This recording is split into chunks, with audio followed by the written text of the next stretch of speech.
সমস্যা আছে তাই না? তোমাদের সমস্যা তো লেগেই আছে একের পর এক। এই থামো, কথা বলতে দাও। তোমাদের এত সব সমস্যা থাকার পরও আমি এই বিয়েতে রাজি হয়েছে একটাই কারণ, আমার ছেলে তোমার বোনকে পছন্দ করেছে। এই আমার ছেলেকে তোমার বিয়ের আংটি পরানোর কথা ছিল না? কই পরাওনি তো? আরে পরাবে কিভাবে? তুমি তো থাকো টিসিবি ট্রাকের সামনে লাইনে দাঁড়িয়ে থাকো চাল ডাল কেনার জন্য। এরপর আমার ছেলের যখন তোমার বোনের সাথে বিয়ে হবে, সে তোমাদের বাড়িতে আসবে, তুমি যাবে টিসিবি ট্রাকের সামনে চাল ডাল কিনবে, এনে রান্না বান্না হবে।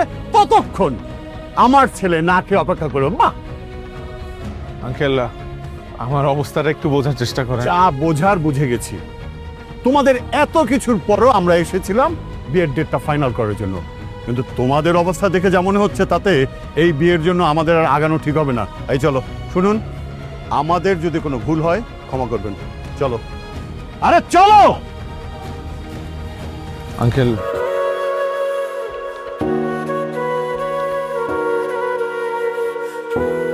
আমাদের বাবুর ছবি দেখছো?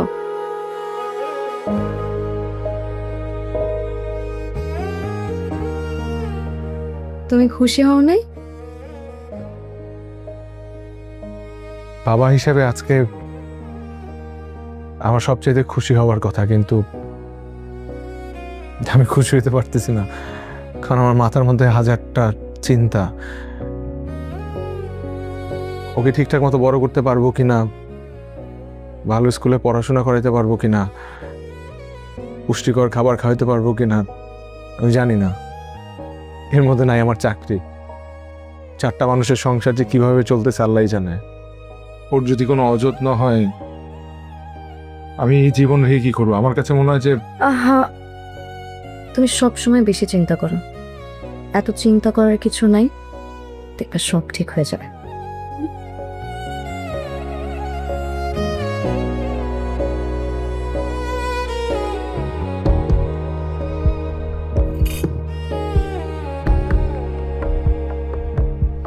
ভাবি, ভাতগুলো একটু মোটা মনে হইতেছে না? হ্যাঁ, একটু মোটাই। ভাইয়া, আগে তো চিকন চালান তো, ওটাই তো ভালো ছিল, এবার মোটা চালাননি কেন? কারণ ডাক্তার বলছে তোর ভাবিরে পুষ্টিকর খাবার খাইতে, আর চিকন চালে কোনো পুষ্টি নাই। এই ধরনের চাল কিভাবে চিকন করা হয় তুই জানোস না? কিভাবে? দুনিয়াদারির তো কোনো খবর রাখোস না। মেশিনের মাধ্যমে মোটা চাল কাইটা চিকন করা হয়, যেগুলোর মধ্যে কোনো পুষ্টিগুণ থাকে না। না, আসলে এতদিন চিকন চালের ভাত খাওয়া অভ্যস্ত হয়ে গেছে তো, তাই এই ভাত খাইতে এখন কষ্ট হইতেছে। এইটা কয়দিন খাইলে অভ্যাস হয়ে যাবে, একটু কষ্ট করে খা। মোটা চালের একটা আলাদা স্বাদ আর ঘ্রাণ আছে। আজকে খায়ালো, পরে ভাইয়া বাজারে গেলে চিকন চাল আনবে না।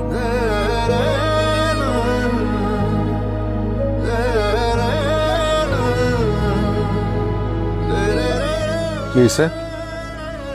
হ্যাঁ, ওর মনে খারাপ লাগতেছে, আমি একটু দেখে আসি। কি হয়েছে? তোমার খারাপ লাগতেছে? হ্যাঁ, আমার খারাপ লাগতেছে। আমার হাজবেন্ডের সাথে এইভাবে কথা বললে আমার খারাপ লাগবে, এটাই স্বাভাবিক। তুমি যে ওনাদেরকে বলে দাও না, বলে দাও যে তোমার চাকরি নাই। ওরা তোমার মা বোন, তুমি বুঝাই বললে অবশ্যই বুঝবে।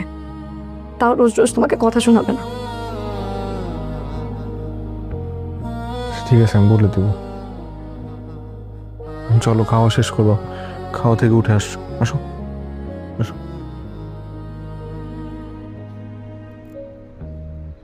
হ্যাঁ, আমরা আমাদের আত্মীয় স্বজনের সাথে কথা বলেছি।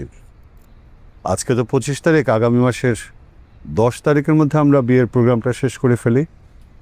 এই জন্যই আলোচনা করতে এসছি আপনাদের সাথে। আমাদের কোনো সমস্যা নাই, আলহামদুলিল্লাহ। আমার একটু একটা কথা আছে আর কি। আঙ্কেল, কিছু মনে না করলে বিয়েটা যদি একটু পিছানো যায় কয়টা দিন, তাহলে খুব ভালো হয়। হ্যাঁ, 2-4 দিন তো এদিক সেদিক করাই যাবে, আর তোমাদের সুবিধাও তো আমাদের দেখতে হবে। 2-4 দিন না, 2-4 মাস হলে ভালো হয়। কেন 2-4 মাস কেন? আরে আমাদের আত্মীয় স্বজনরা ওই সময়টাই ফ্রি থাকবে, আর তোমাদেরও তো ছুটি নেই, ওর তো কানাডায় ব্যাক করতে হবে। হ্যাঁ, কিন্তু আমার আসলে একটু এই সমস্যা আছে তাই না? তোমাদের সমস্যা তো লেগেই আছে একের পর এক। এই থামো, কথা বলতে দাও। তোমাদের এত সব সমস্যা থাকার পরও আমি এই বিয়েতে রাজি হয়েছে একটাই কারণ, আমার ছেলে তোমার বোনকে পছন্দ করেছে। এই আমার ছেলেকে তোমার বিয়ের আংটি পরানোর কথা ছিল না? কই পরাওনি তো? আরে পরাবে কিভাবে? তুমি তো থাকো টিসিবি ট্রাকের সামনে লাইনে দাঁড়িয়ে থাকো চাল ডাল কেনার জন্য।